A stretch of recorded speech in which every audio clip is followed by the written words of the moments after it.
সুন্দর, এগুলো কেন কাটবেন ভাই? দেখেন তো কি মানুষের যে উলফ কাটিং করে কান্নাকাটি লাগাই দিচ্ছে, কাটিং তো আপনার নিজের থেকে আসে ভাই।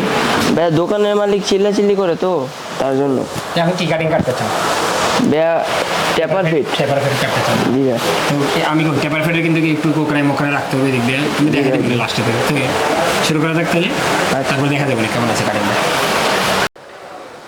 তো বন্ধুরা দেখলেন কত বড় বড় চুল ছিল ভাইয়ের। তো আমি এখানে একটা হালকা বর্ডার লাইন চাল রাখার চেষ্টা করছি যেন বাসটা বোঝা যায়, এমন করে চাপা ধরলে বোঝা যায়, আপনারা দেখতে পারেন।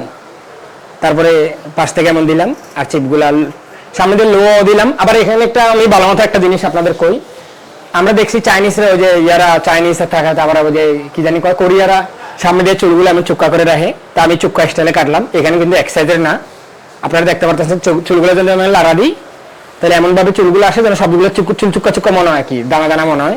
তাই এখানে আমি 2 লাইনে চুল কাটছি, এটা প্রথম লাইন, এটা সেকেন্ড লাইন। তোমাদের দেখেছিলাম মনে হয় কারোর সময়, দেখেছিলাম না? তাই আপনারা অবশ্যই বলবেন কেমন হয়েছে। আর এই অংশটা আমি উঁচা রাখার চেষ্টা করছি যেন এটা ফুলে আসে, যেন পরে ক্রিম টিরিম পাউডার টাউডার দিলে যেন সুন্দর লাগে।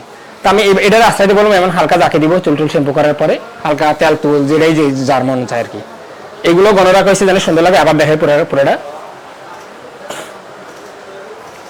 তো অবশ্যই আপনারা বলবেন কাটিংটা কেমন হয়েছে। ধন্যবাদ সবাই, আজকের মতো এখানে বিদায়।